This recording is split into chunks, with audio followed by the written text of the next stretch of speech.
You've probably thought about the next step in your career and your relationship. But what about planning for kids? Women are having children later in life, but biology hasn't changed, and we need tools to understand the future of our fertility. That's why modern fertility was created. It's the easy and affordable way to test your fertility hormones at home with a simple finger prick. Mail it in with a prepaid label, and you'll get your personalized results within 10 days. I love how easy modern fertility is. It's a great choice for anyone contemplating their future. Right now, Modern Fertility is offering our listeners $20 off the test when you go to modernfertility.com/ratchet. That means your test will cost $139 instead of the hundreds or thousands it could cost at the doctor's office. Get $20 off your fertility test when you go to modernfertility.com/ratchet.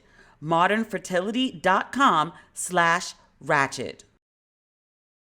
If you sell stuff online, you're definitely in the right business. More people are shopping online than ever. That means a lot of orders coming in and a lot of orders you'll need to ship out fast. That's why online sellers like you need ShipStation. No matter how much you sell, ShipStation makes it super easy to manage and ship all of your orders from all of your sales channels faster, cheaper, and more efficiently. You'll spend a lot less time on shipping and a lot more time growing your business. I use ShipStation to manage my orders for all of the merch for Don't Waste Your Pretty and Ratchet and Respectable. Ship more in less time. Just use my offer code RESPECT to get a 60-day free trial. That's 2 free months of no hassle, stress-free shipping. Just go to ShipStation.com, click on the microphone at the top of the page, and type in RESPECT. That's ShipStation.com. Enter offer code RESPECT.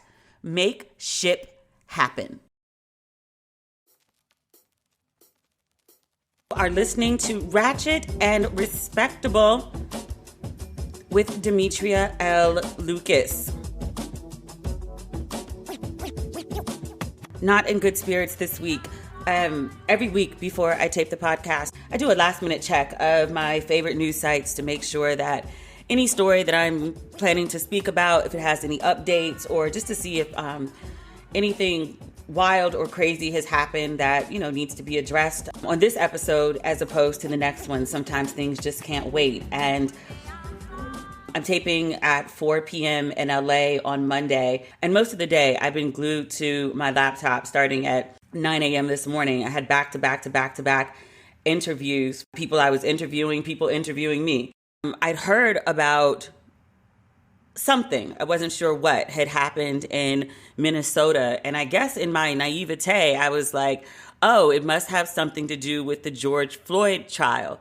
Like I read something about a taser instead of a gun in Minnesota. And I was like, oh, did they tase him too? I never heard about a taser, only the 4 officers pinning him down, one with a knee on his neck. So I was like, there was a taser? Like they tortured that man, like worse than what we saw on video. But as it would turn out, there is, yet another incident. I'm like, you're in the middle. I just referred to it as the George Floyd trial. That is not the correct name. It is the trial of Derek Chauvin, who is the police officer who kneeled on George Floyd's neck. George Floyd, a murdered black man, is not on trial. Please excuse me for misspeaking. But a police officer, a woman, it seems, in Minnesota, she pulled over a 20-year-old kid. And I refer to him as a kid because he's young enough to be my son. He's 20 and had a son, who no longer has a father. But he was pulled over, apparently for having an air freshener hanging from his rearview mirror. He was pulled over. He had some outstanding warrants, notably a gross misdemeanor, not a felony.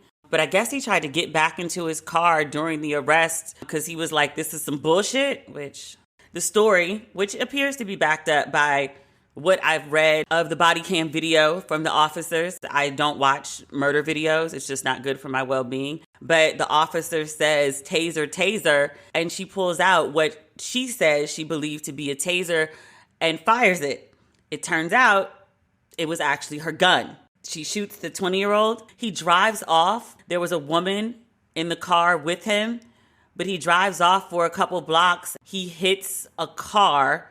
Not sure if it was parked or not. In my head, I just envisioned it as parked, but it may or may not have been. He dies. She is taken away in an ambulance. I hope she is physically stable. I imagine you can't be mentally such if you see someone get shot in front of you. But yeah, that's the story. The officer has been placed on administrative leave, which I was like, how you mistake your version, your taser for your gun? She's allegedly a senior officer. I just saw her referred to as such. It didn't say how long she had been on the force, but like, you shot somebody and killed them and you got administrative leave? People been fired from the Gap for not folding fast enough. But somehow a police officer mistakes a taser for a gun and murders someone. Murders a 20-year-old and gets administrative leave. You get to go home and still collect your check and pay all your bills on time. That sounds right to y'all? I heard Minnesota was on fire again, which, people over property. Stop killing black people and they'll stop burning down the cities. There's only a couple things black people riot over. Police killing a black person who did either nothing at all wrong or some minor insignificant shit that it would have been a waste of time to fill out paperwork over. Or not convicting police officers who were blatantly in the wrong for the killing or mistreatment of a black person. Oh, and like assassinating a black leader. But is there anything else that black people have rioted over in mass? Stop acting a fucking fool. Stop treating black people like shit. They'll stop burning down your cities. Poor kid. Dante Wright, 20 years old. I usually don't cry over these things. I never watched the George Floyd video. I've never seen more than a snippet of it. If I see it on, I'll close my laptop, I'll change the channel. I accidentally saw Ahmaud Arbery's killing just because somebody sent it to me and I didn't know what it was. But I read this story and I just broke down and cried like everybody else. I'm just so over this shit. Why compulsively can you just not stop killing black people? Jesus Christ. And I think I'm a little bit on edge because I just watched Exterminate the Brutes on HBO. We talked about that 4-part series that tells, for lack of a better description, but it will make sense to you, the conquered and the colonized from their perspective. It makes white people sound like absolute trash with example on example on example on example. And the core premise, I don't know if we got into super detail about this when we talked before, but the core premise of it, and I'm not spoiling any of it, is white people's superiority and entitlement complex comes from them making superior weaponry and being able to kill more people faster than other nations. And they ran with their industrial superiority and applied it to the superiority of their race and just started believing their own hype. And it's gone wild since then. They talk about the Holocaust because, one of the great atrocities of humankind. But they were like, oh no, genocide is not just, Nazi Germany. Here, behold, the long list of genocides that white people have carried out for the last 500 years. And the list just goes on and on and on and on. So watching this film about the atrocities that white folks have pulled on basically everyone with melanin all over the world for 500 years already had me pissed off. And then I couldn't go to sleep one night. And so I was up until 4 o'clock in the morning watching this new horror anthology. It's about a black family that moves from North Carolina to Compton when Compton was still white. So they are the pioneers, or at least one of the early pioneers in this all white neighborhood. Nice brown black family of 4, a dad, a mom, and 2 daughters. It's 10 episodes, so a week and a half of their life. I wrote a review on my social media pages, so I won't completely recap it for you. You can read it there if you want. Demetria L. Lucas on Instagram or Facebook. It's on both of them. It's one of the most traumatic things I've ever seen. I was really critical of it at first because I was like, yo, this is just trauma porn. And then I had to think about it and I was like, why am I having such a visceral reaction to this? 2 reasons. I'm not comfortable, I guess, watching horror in general. I didn't really grow up on it. I never liked Freddy Krueger. I never liked Jason. I never liked the Scream films. It's just not my thing. But now that we have this rash of horror or thriller or sci-fi even films featuring black folk, I'm like, all right, well, I'm trying to root for everybody black. So I'll check it out and see what it is, which is why I watched them, just because it was black folks. I realized watching this that I don't like black folks in horror. And that's not to say that I think that they shouldn't be in horror. I did like Get Out. I did like Lovecraft Country. I really liked Lovecraft a lot. But the premise of horror, like why it works when it's done well, is to play on your fears. In the horror genre, the protagonists are tortured, essentially. They're dragged through the cliche mud. All sorts of terrible, crazy shit happens to them. And maybe they survive, maybe they don't. I don't like seeing black people essentially tortured. Like, I get that's the genre. I respect it. Not trying to change it. I don't like it. I just don't. And part of it is because black people's day-to-day living, there's absolutely, or hopefully, joy and good times and self-care and all of those things. But a lot of black folks' conditions just ain't good. Like, even if, your bills are paid and you live in a safe area and you're not in a food desert and you have insurance and good health and a job with benefits and all of that, it's still just like a nonstop string of potential microaggressions. Like, I live in a nice building. There's other black people in the building. I didn't move to the black side of town when I moved to LA, but I did pick a neighborhood and then a different neighborhood. So originally moved to North Hollywood, and then because my neighbors were loud as shit, one of who was black. Then I moved downtown, which there's like a lot of black people down here. None of them from LA. That's not the point. The point is, the other day, I went downstairs to the front desk and I was asking to see someone in the leasing office. We had an appointment. And the woman asked me, she said, "Oh, are you here for low-income housing?" No. She saw me get off the elevator, which means I was already in the building. As a matter of fact, I went downstairs, and when the elevator doors opened, I don't know if it was like the whoosh of the wind from the doors, I felt it all on my face. And I was like, oh shit, I don't have my mask. And I literally said, mask. And got back in the elevator, backed back up into the elevator. I didn't even get all the way out. I saw the woman at the front desk lift up her head and look, because someone just kind of shrieked in the lobby. I came back down and I was like, oh, sorry, I left my mask upstairs. And then I said, I'm here to see XYZ. We have an appointment. And that's when she said, she was like, oh, you're here for low-income housing? And I tell you that story to just be like, yo, the microaggressions, even when you think that you're in a safe enough space, an okay space, a familiar space. And the woman wasn't white, she's Asian. It's like anything could happen because you're black, or anything could happen and it leaves you questioning, did that happen because I'm black? I said something to the lady at the leasing office when I got in contact with her, and I was like, hey, this is the situation that happened. She sent a note and she was very apologetic. And then she called and she, apologized again. And she said, I spoke to the woman and she wants to apologize to you if you want to come meet us downstairs, and really sorry. And she didn't mean to offend. And I was like, yo, the idea of standing in front of some woman while she apologizes to me, while basically she explains she wasn't being a racist when I'm pretty sure she was being racist. I was like, I don't want to put myself through that shit. And I was like, no, I'm good. I'm glad you spoke to her so she doesn't insult anyone else. That's all I really want. And left it at that. So watching this show, which is largely about black people having issues in this all-white neighborhood, and saying issues is just completely underselling it. But without giving too much away, the 2 girls go to school. They're the only black girls in their class. They have microaggression on microaggression.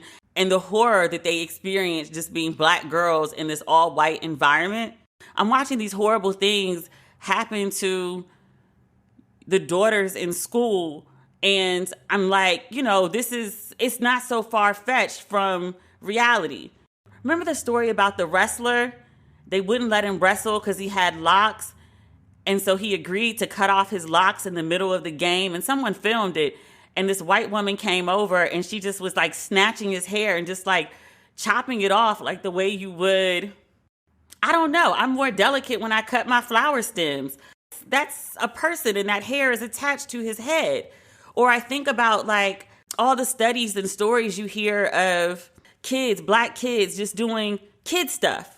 And the police are called on them. They're arrested. Or I think about there was this viral video a while ago where this white police officer just flung this black girl. I want to say she was in her chair, but he just like flung the shit out of her. Like he was fighting a man as opposed to like a teenage girl. So I thought of that. And then I was thinking about, well, there's so much that happened. I mean, it's just a really violent show. But I just thought about how so many of the things that they were depicting, and it's set in 1950, are just as relevant in 2021. Your fictional depiction of horror, the most horrifying things that could ever happen to anyone. Like, you watch it and you're just like, oh my God, it's terrible. And then you scroll and search the internet long enough and you find like the exact same story that happened to somebody in real life. And it's like, yo, Black living is really sometimes like a horror show you can't wake up from. It's just scene after scene after scene, story after story after story, and it just never fucking ends. And I just finished the show yesterday, so it's something I've been thinking about. I posted a review on my socials this morning, and so, there's been an ongoing conversation about it all day that I've been reading as I've, in between interviews, just checking in. And so that was, in the forefront of my mind when I read the article about Minnesota, and that's why I burst into tears. I think it's just like Black living is a fucking horror show. Like, you think you're, going to the convenience store to buy whatever with a 20. The person thinks your 20 is counterfeit, calls the police, and 10 minutes later you're dead. You're driving with a woman in the car. I don't know if it was his lady, his child's mama, a friend, whoever it was. You go out for the day, you're gonna run your errands. The police spot you with an air freshener hanging from your rear view. Officer says she thought she tased you. She kills you instead. If that ain't horror, what the fuck is? What the fuck is? So I'm sorry we started on a sad note. I mean, that's all I got. You've probably thought about the next step in your career and your relationship. But what about planning for kids? Women are having children later in life, but biology hasn't changed. And we need tools to understand the future of our fertility. That's why Modern Fertility was created. It's the easy and affordable way to test your fertility hormones at home with a simple finger prick. Mail it in with a prepaid label and you'll get your personalized results within 10 days. I love how easy Modern Fertility is. It's a great choice for anyone contemplating their future. Traditional testing with your doctor can cost over $1,000. But Modern Fertility only costs $159 to get the same information. And if you go to modernfertility.com/ratchet, you can get $20 off your test. You'll get insight into how many eggs you have, hormone levels, and other important fertility factors. The results go deep into what every hormone means, and you can also talk one-on-one with a fertility nurse to review your results and options for next steps. Right now, Modern Fertility is offering our listeners $20 off the test when you go to modernfertility.com/ratchet. That means your test will cost $139 instead of the hundreds or thousands it could cost at the doctor's office. Get $20 off your fertility test when you go to modernfertility.com/ratchet. modernfertility.com/ratchet. Warby Parker was founded with a rebellious spirit and a lofty goal to create boutique quality eyewear at a revolutionary price point. They're also committed to providing exceptional vision care online and in stores, offering eyeglasses, sunglasses, eye exams, and contact lenses. Their glasses start at $95, including prescription lenses. Sunglasses, progressives, and blue light lenses are also available. Warby Parker has this amazing online quiz that helps you find the glasses that are perfect for you. I took the quiz. The questions are very, very simple. Things like, obviously, when was your last eye exam, but also the width of your face and what kind of materials you like for your glasses. I went with the acetate. And also, what colors do you like? I chose bright and also crystal. So I made these choices, and Warby Parker is going to send me an at-home try-on kit. So I can't wait to get my glasses and try them out. Try Warby Parker's free home try-on program. Order 5 pairs of glasses to try at home for free for 5 days. There's no obligation to buy. Ships free and includes a prepaid return shipping label. Try 5 pairs of glasses at home for free at warbyparker.com/ratchet. I want to talk about this Kid Cudi performance that was on Saturday Night Live. He wore a dress to perform. It was an ugly dress. It was a floral sundress. Apparently he and Virgil from Off-White, that's who made the dress, have a collaboration coming out. And so he wore the dress both as homage to Kurt Cobain, but also to build buzz. I wrote about the dress. My mentions have been on shambles on Instagram and Facebook ever since. It went viral on Facebook. There's 100,000 reads yesterday. I think it was up to 1,500 comments last time I checked, maybe 17. I stopped looking because the comments were so crazy. Basically, Kid Cudi performed in this dress, and a lot of men just had full fucking meltdowns about this man in a dress and the agenda to destroy black men and emasculate black men and the destruction of the black family and all sorts of shit. And I was like, or the mofo just wanted to wear a dress. If you go back and look at Kid Cudi's fashion, he's always been a little out there. He's always been a little different. And I don't mean different bad. I just mean different, but never a dress. There's a couple of pictures of him in like crop tops, nice abs. Very 80s, to be quite honest. The people just had freaking meltdowns. I'm going to save that conversation, though. One of the interviews that I did earlier today was with my friend David Johns from the National Black Justice Coalition. We'll talk to him on Friday and get a breakdown of like, why these men's just so goddamn mad over a man in a dress. You don't want to wear a dress? Nobody's trying to force you into a dress. But why are you so upset about what this other grown-ass man is doing? If he want to wear it, why can't he? I mean, he did. And you mad. And it ain't doing nothing. You just mad. That's all. So I want to talk about that in a little more detail.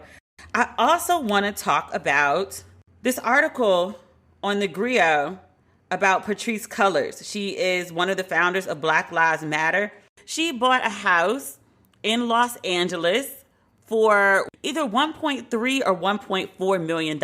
I've seen both numbers reported, but people are outraged that this married black woman, there's a dual income situation here, but that this married black woman, who is one of the leaders of an activist organization, has had the audacity to buy this expensive house. And apparently she has a couple other homes too.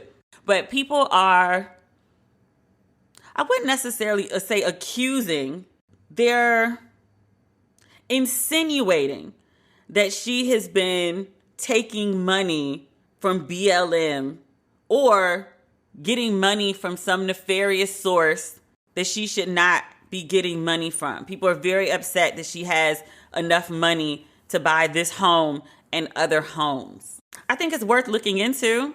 I would think it would be helpful to the organization if she was transparent and was like, this is where my money comes from. It is legal wage, legal tender.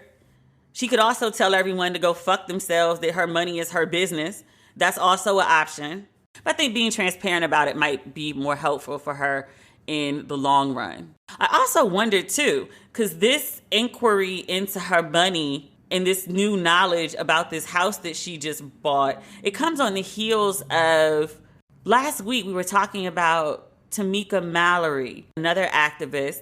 There was an outcry about Tamika appearing in a Cadillac commercial and taking corporate dollars. She responded to that on Instagram, and she was like, yes, that my work with Cadillac aligns with my mission for the freedom of black folk. It is a way to raise awareness. And Cadillac also cut a check for $10 million to help Black folks at various organizations. So she was like, don't get it twisted. I was like, okay, ma'am, we hear you. I would love it if Patrice would be that transparent just to shut people the fuck up, because they really not going to stop digging until she addresses it. But again, she also has the right to say, go fuck yourselves. I also want to say this too. When people hear the number 1.3 million or 1.4 million, it's definitely a lot of money. Like, let's not pretend anything else. But people should just be mindful that a $1.4 million home in California is a starter home. It's a comfortable home. If you've seen the pictures of the house on the internet, this is not a mansion. It's a 3-bedroom house, an older house. It's a comfortable home for a small family. And I know that sounds crazy. Just keep in mind, I live in LA. My plan was to buy a townhouse in Atlanta. And then things started going well for me in LA. So I was like, well, maybe I'll just buy a place here. And I knew it was going to be more than a townhouse in Atlanta. But I went looking in DTLA just to like see what's out there. There's a real estate office around the corner from my building. And so one day I was walking by and I was just like looking at the notices in the window. A single floor loft, so big open floor plan, not newly renovated. Lofts are 9 times out of 10 in older buildings. So nothing fancy about it, just like a big ass space. I would say probably between like 1,250 square feet and 1,400. Not on a high floor, not with a view, not in a luxury building where you have like rooftop access or a gym or a pool, any of those things. Just like the basics of the basics in DTLA, which I love because it reminds me just a teensy tiny bit of New York. Every once in a while, I can hear someone yell, fuck you, for no apparent reason. And it just makes me feel home again. Home is in Brooklyn. But this type of space, minimum $600,000. $600,000 in most other cities in the country, obviously not San Francisco, obviously not New York, obviously not DC. Many other places, you're getting some nice house. Especially if you're on the suburbs of a good city. You're going to get a nice space. Your house is going to look like $600,000 of house. 600 in Houston, you're in a goddamn palace. 600 on the outskirts of Atlanta, you're not in a palace, but you're in a big ass house. No. It's not even a 1-bedroom in LA. So when you hear numbers like, oh my God, she's living in this house, it's 1.3 million. It's a 3-bedroom house, y'all. Nice. Not bad at all. But it's not the tricked out house that you're picturing. Like, oh my God, she's living high on the hog. It's LA. $1 million, it just don't go as far. I'd also like to say this, and then I'll move on from this subject. When Rosa Parks was 81, she was living in Detroit. Her home was broken into. The founder of Little Caesars is a Detroit-based business. He put Rosa Parks up in an apartment in a secure building in downtown Detroit. When she passed away, which is over 10 years ago, and again, Detroit real estate is relatively cheap. One of my favorite baby cousins, Kevin, is a realtor there. Excellent taste. He ain't gonna sell you no bullshit. That's it. The founder of Little Caesars put Rosa Parks up in a downtown apartment and was paying $2,000 a month, which means she was in a cute place, probably with a good view. She was living well. Based on him doing that, I don't think Rosa Parks was able to do that for herself. Rosa Parks is like the mother of the civil rights movement. Somebody had to pay Rosa Parks rent. This idea that activists should take some sort of vow of poverty, that they should live in, I don't know, some sort of shambles. They're not monks. They're not priests. They're not pastors. If they can collect good coin, good legal coin, why not? I'm just saying, you really don't want your activists out here broke as fuck. Nor should they be. The shit I've dealt with for the last 24 hours, like I've been writing online, all my opinionated shit, which all has to do with, gender, sexuality, dating, relationships, whatever, all those sorts of things. Anything to do with culture or moving the needle on culture always tends to piss people off. But yesterday, over Cudi in that damn dress, people lost their whole fucking minds in a way I haven't seen in a really long time. It's just a day for me. I'm pretty used to it by now. It was a higher level of vitriol. It was meaner. But at this point, and in this mind state I'm currently having, it's just like, all right, 40-degree day. What I got yesterday was mostly sexism and homophobia. But activists, especially Black woman activists, When you have like a bunch of white people and a bunch of non-black people coming at you with racism, and then you got a bunch of black men coming at you with sexism, and then you got people from any group coming at you with homophobia, it's a lot. You add on to that the scrutiny that comes with press. You add on to that literally going to protest. You add on to that literally getting arrested. That's a lot for one person to deal with. Let them folks make their coins and find their self-care and their comfort and their peace and have their sanctuaries where they can find them. They deserve that. They deserve that. So I hope that she'll be transparent about whatever's going on. I'm willing to give her the benefit of the doubt. I'm also from the school of thought that, trust your neighbor, but guard your camel, which means, I don't put nothing past nobody, not even myself. I'm capable of some wild shit. I'm just saying. So let's see how that plays out. If you sell stuff online, you're definitely in the right business. More people are shopping online than ever. That means a lot of orders coming in and a lot of orders you'll need to ship out fast. That's why online sellers like you need ShipStation. No matter how much you sell, ShipStation makes it super easy to manage and ship all of your orders from all of your sales channels faster, cheaper, and more efficiently. You'll spend a lot less time on shipping and a lot more time growing your business. I use ShipStation to manage my orders for all of the merch for Don't Waste Your Pretty and Ratchet and Respectable. No matter where you're selling, Amazon, Etsy, your own website like me, ShipStation funnels all of your orders into one simple interface that you can manage from anywhere, even your cell phone. Ship more in less time. Just use my offer code RESPECT to get a 60-day free trial. That's 2 free months of no hassle, stress-free shipping. Just go to ShipStation.com, click on the microphone at the top of the page, and type in RESPECT. That's ShipStation.com. Enter offer code RESPECT. Make ship happen. Last but not least, certainly, I wanted to talk about this hijab ban that may or may not happen in France. France is, I don't know exactly how their whole government works, but I think it's a similar setup to how we are, that there's at least 2 houses. One of them has passed a bill that will prohibit women under 18 from wearing a hijab, having their hair covered in public. There has been international outcry about this. I don't particularly follow France's politics very closely, but I follow a few women who cover their hair on Instagram, and they've all been speaking out about it. There's a whole hashtag. Where's the hashtag? I want to tell you what the hashtag is. So if you're interested, you can find out more information. Hashtag hands off my hijab. And so France's reasoning for this, they're saying that women are being forced to wear the hijab, and so they're interfering to protect Muslim women from being controlled. Muslim women are pissed. So today we are going to talk to Imani Bashir. She is a Black American Muslim journalist whose work has graced the pages of the New York Times, Glamour Magazine, Travel and Leisure Magazine, and many more. In her work, she focuses on centering identity and calling for much-needed representation. She is a 5-time expat, currently based in Cancun, Mexico, with her husband and 4-year-old son. Now, if you are not familiar with Imani Bashir's name, probably familiar with her story. There was a story last year. Remember about a Black travel writer who was fired for traveling outside of the country? And I was like, wait a minute. This story don't make no damn sense. What you mean? And the crazy part of it is that one of the reasons she was hired is because she lived in so many different countries. The job liked that she was a global citizen. But then when she moved to a new place, they were like, no. So if you remember that story, that's Imani Bashir.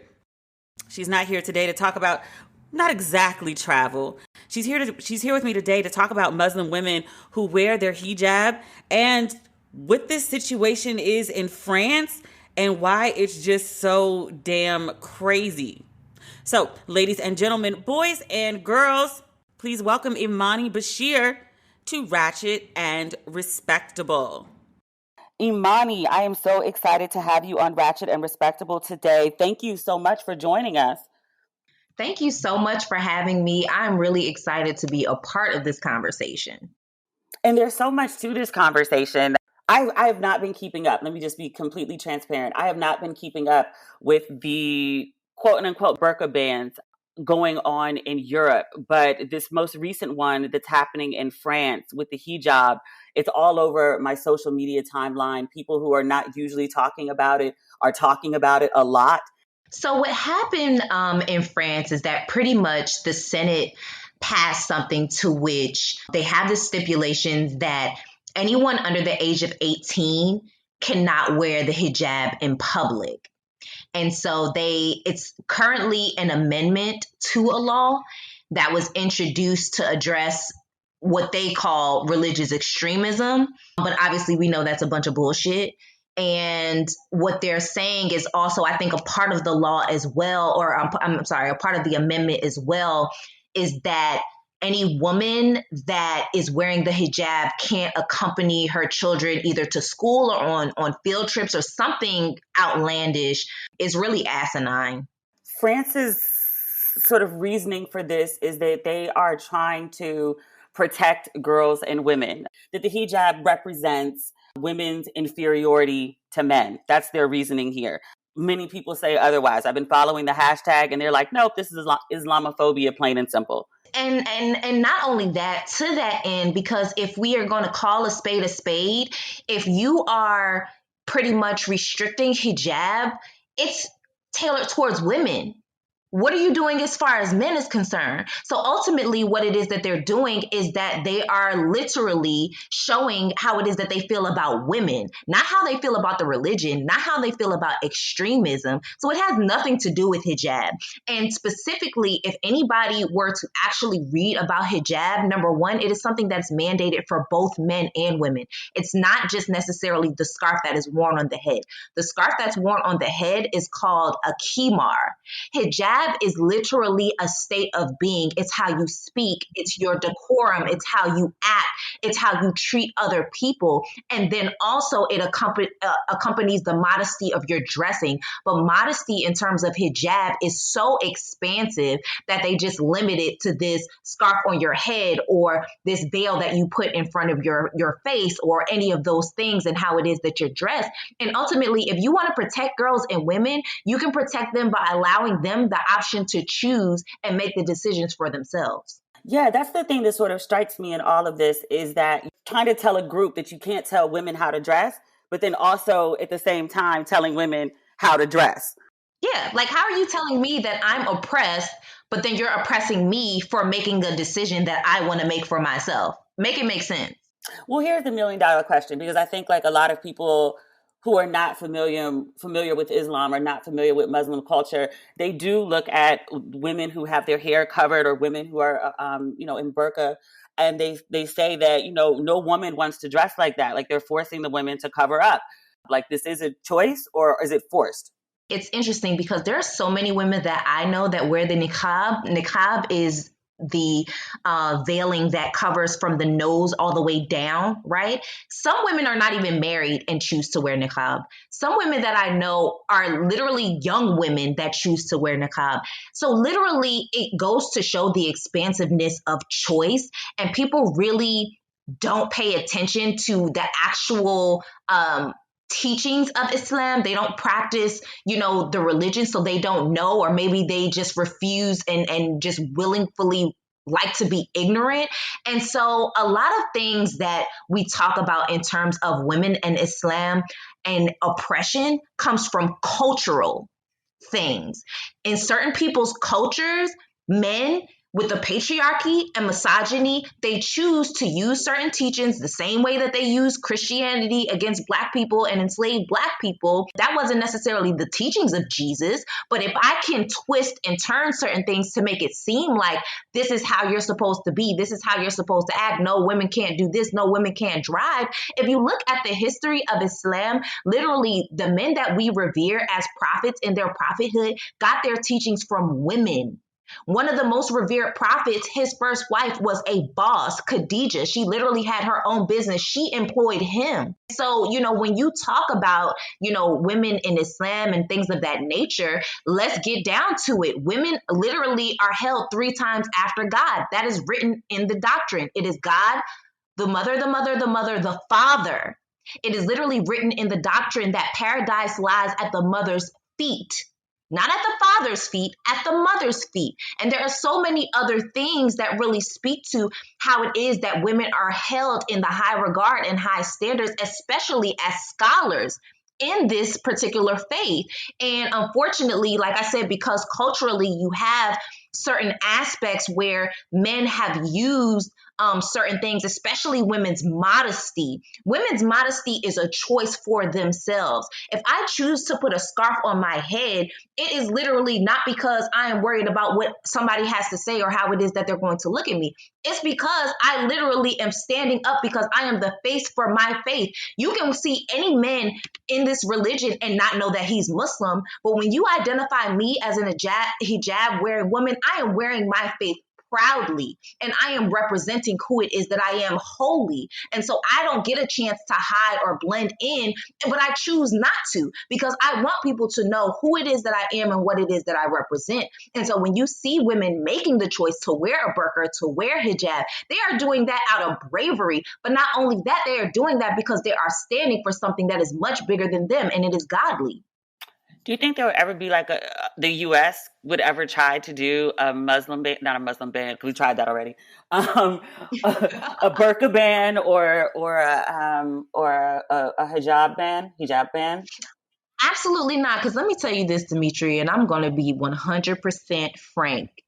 You're never, especially when you have Black Muslims that come from generational revolution, Black Muslims that come from generational, we are going to fight, literally the DNA of Black history and Islam in this country has always been revolutionary. And we ain't taking nobody's shit. I wish somebody would say that I can't wear my hijab because we gonna get some tables flipping up in here. And so, it's a totally different spectrum when we talk about it because unfortunately, even when we're talking about France, where are the men at? Where are the men at? Because I'm going to be calling for the men in my community to stand up. You're not about to be sitting down. Somebody gonna tell your wives, your sisters, your nieces, your daughters that they can't, be who it is that they are. You better get in line. And you better make sure that you're the ones that are saying whatever it is that needs to be said in protection of us. Because I guarantee you the women are always going to speak. And the women are never going to allow somebody to tell us who it is that we can and cannot be.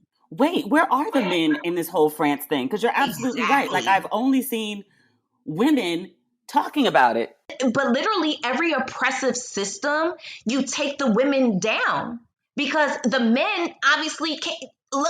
What are they doing? What are they saying? How are they pushing back? Why are the men not the ones at the forefront in this particular fight to say, you're not going to do this to our women? That's one of the main conversations that I feel like is not being had. And it's a conversation that if you look at Sudan, if you look in Egypt, if you look at every Islamic society where something has happened with women, where have the men been?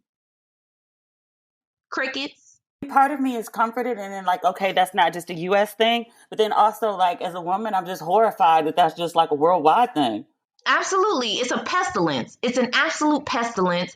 And for me, it just speaks to a great, you know what I mean? It's a greater issue that is impacting us everywhere, where women do not feel protected. And right now we are seeing it in real time. And for me, like I said, people don't have to look at it as being a France or hijab or Muslim women problem. Look at this as a global problem for women, period. Trans women, Black women, Muslim women, Jewish women, I don't care who it is. We always are at the bottom of the food chain in terms of protection. Damn. You have traveled and lived all over the world. You're currently living in Mexico. Are there places, and even compared to the United States, where it is more challenging to practice hijab than others? You know what? For me, I can really assert the fact that I do have privileges as an American, right? Although I am a Black American, I still am an American. So that blue passport and this clear spoken English has a level of privilege that certain people just don't have. And that's an actual factual reality, right? But at the same time, I make it a point to wear my hijab every single place that I go in the world because I want people to see me. I want people to see me coming. You see this Black Muslim woman, and maybe you'll have questions. I've lived in some places where people are like, how? I've lived in Poland. I've lived in China. I've lived in Egypt. I've lived, you know what I mean? I've literally lived all around the world and made sure that my hijab was completely visible simply because I want to see how people are going to react. I want to know the questions that people may particularly have because they may have never seen a Muslim or may have never seen a Black Muslim for that matter, because people don't know the history that over 70% of enslaved people that came that were forcefully brought over to the Americas were Muslim people. And if you go to the African American History Museum in DC, you will literally see Quran from enslaved people. You will see dhikr beads, the beads that we use to call upon, the grace of God. You will see all of these things, but people don't tell you that in the history. It's as if we're obsolete, especially Black Muslims. We're obsolete. We just got here or we converted because somebody went to prison. Did you grow up Muslim? I was born and raised Muslim. I come from 3 generations. When did you first start covering your hair? Oh, girl. So I was a late bloomer. So I started maybe like in my earlier 20s. Okay. And I'll be 35 this year. So just to give, a point of reference. You said you started late. So this is something that you chose to do. Clearly, this is not something that was forced upon you by your family. Absolutely. Why did you make that choice? When it came down to it for me, I was heading into my career, and originally, I didn't fully understand what hijab meant. And I didn't want to do anything. And I was always taught specifically by my father, because, I want to mention that because he's a man. I had to understand my connectivity to God solely, that was an individual journey and that he couldn't impede upon that journey. So him forcing me to wear hijab and I didn't fully understand what it meant or how it impacted me or my relationship to God just didn't make sense. And so growing up in a non-Muslim society, I wanted to have my hair out and I wanted to, explore, and I wanted to really push the boundaries of my deen, of my faith, because I really wanted to understand how it impacted me. And ultimately, when I got into my career, I said, I have to be that catalyst for change. I have big shoes to fill. I have paternal grandparents who literally had to go to court to fight to keep their names. I am coming from a lineage of people who were enslaved and still fasted during the holy month of Ramadan.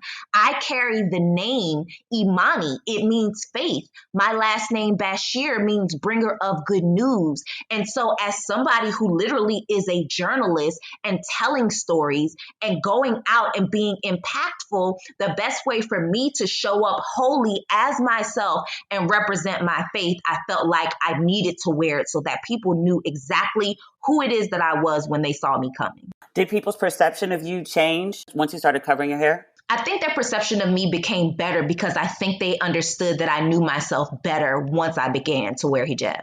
What do you want people who are listening to know about? Maybe that's a too broad question. I'm going to ask it anyway. But what do you want people who are listening to know about the experience of Black Muslim women in America? Oh, that's a great question. Number one, we are fighting to see ourselves. There are Black Muslim women in so many different industries and we don't know anything about them. I will literally be 35 years old and I still have yet to feel comfortable in knowing that I see myself. I'm a mother now. I have 4 nieces. I am literally still battling with how come we don't have a sitcom with a Black Muslim woman? I would have loved to see a Black Muslim woman on somewhere like Insecure talking about sex, talking about, the things that we really talk about, kikiing with their girlfriends. I would love to see a Black Muslim woman, in the news, and not necessarily as a story, but someone who is telling the news. When you flip the channel, someone who's hosting red carpet. I want the expansiveness that everybody else is looking for in terms of when we're talking about diversity and inclusion. I want to see us in marketing, and just not, East African women, because I feel like East African women are so fetishized right now, especially in the makeup and in the beauty and the fashion industry. But I want you to actually appreciate what it is that we have to say out of our mouths, and not necessarily just how we look. With Muslim women in general, you as a woman are reduced to your religion and that's it. Because even when you said now, you were like, I kiki with my girlfriends, like I talk about sex, like all of those things. I was like, you never really think about that, like in association with like a Muslim woman. No, because people are so limited to the view, because it's so easy to take what it is that media says, as opposed to actually interacting with people in real life and in real time. And unfortunately, that's how the marginalized stays marginalized, because they're always spoken for, but they're never spoken to and never given the opportunity to speak. And so for me, I'm only one person, but at the same time, I'm one person that is literally actively trying to make a point to say, listen, we're here. And not only are we here, but we've been here. Our stories are expansive. They're needed. Our representation matters. And it's literally just a matter of people saying, you know what? I don't see a Muslim woman in the room. Why not? So many people are gung-ho for the Muslim women in France, but are you gung-ho for the Muslim women in the United States of America? If I ask people to name five Muslim women, period, in history, in the United States, you probably couldn't identify them. And then if you ask, hey, name 5 Black Muslim women that are doing anything, you probably can't identify them. And why? Because the representation of us is still something that, unfortunately, in our culture, we still don't accept. We still don't accept Muslim women here. We still don't accept hijab, wearing women here. I started my career off in broadcasting, in radio, tried to matriculate into television, and got all the excuses in the world as to me being so great, but the buck always stopped at some particular point, because we do not allow Muslim women to just be. We don't have any Muslim women in the WNBA. I see tons of Muslim women that have played basketball, and tons of Muslim women that have had to fight in order to be able to wear hijab, because FEMA, the organization that is pretty much over, athletics, didn't allow Muslim women to wear hijab while playing sports. We still see it with young girls that play soccer, that play other different, sports in high school and middle school, that they're not allowed to compete with everybody else just simply because they wear hijab, and people call it a safety issue. So when we talk about what's going on in France, and everybody is so sad for women in France, why are you not sad for the women here? I ain't seen no sitcoms with no Black Muslim women. I haven't seen any Black Muslim women, that are being presented in a way. I mean, the way that they have vilified Ilhan Omar, we act like we don't see it. But when it's happening somewhere else, we're like, oh, so sad. No, talk about how it is that you're treating us over here. Talk about how it is that you're trying to make us obsolete, that we're not a part of any kind of marketing unless we're white or Arab adjacent. Sis, I've asked you all of my questions. Is there anything that I have not asked you that you want my listeners to know? My biggest thing is that reading is so important, and really getting a chance to know each other is vital. The reason that I've lived around the world, and I've had the blessing and the privilege of really grooming a global citizen — my son is 4, he's lived in 5 countries already — is because I want him to understand that, number one, as a Black person, he is not limited to just one corner of the world. He has the audacity. It is his birthright that he can go anywhere that he so chooses.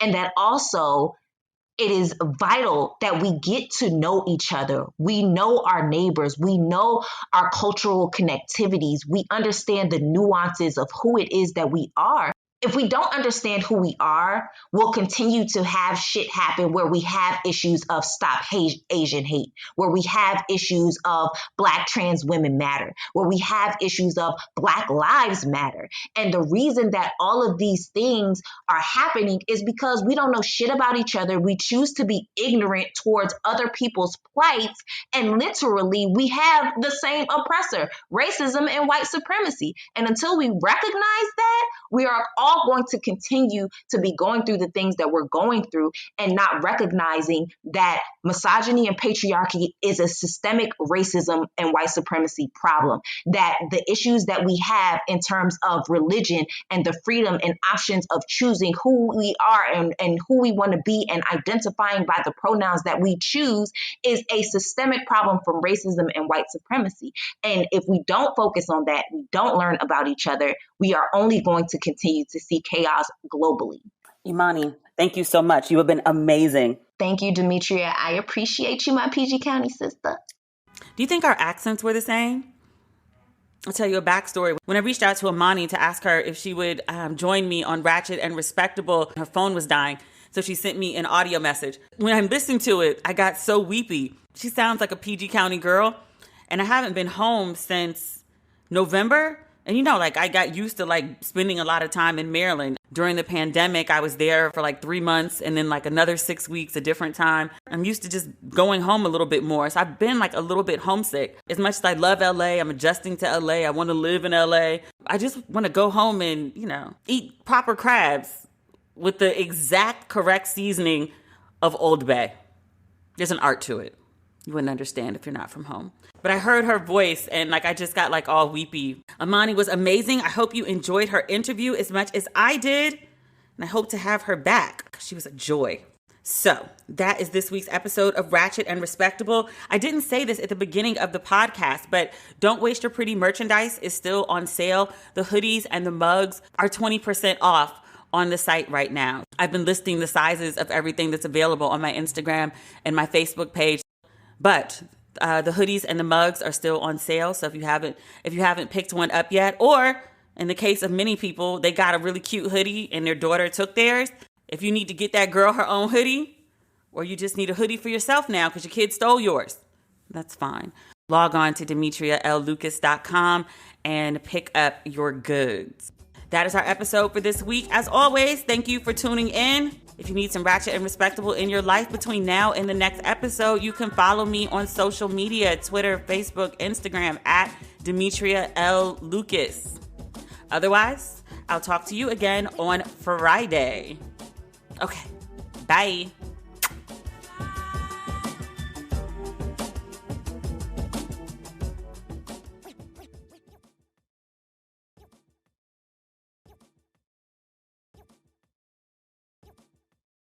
If you sell stuff online, you're definitely in the right business. More people are shopping online than ever. That means a lot of orders coming in and a lot of orders you'll need to ship out fast. That's why online sellers like you need ShipStation. No matter how much you sell, ShipStation makes it super easy to manage and ship all of your orders from all of your sales channels faster, cheaper, and more efficiently. You'll spend a lot less time on shipping and a lot more time growing your business. I use ShipStation to manage my orders for all of the merch for Don't Waste Your Pretty and Ratchet and Respectable. Ship more in less time. Just use my offer code RESPECT to get a 60-day free trial. That's 2 free months of no hassle, stress-free shipping. Just go to ShipStation.com, click on the microphone at the top of the page, and type in RESPECT. That's ShipStation.com. Enter offer code RESPECT. Make ship happen.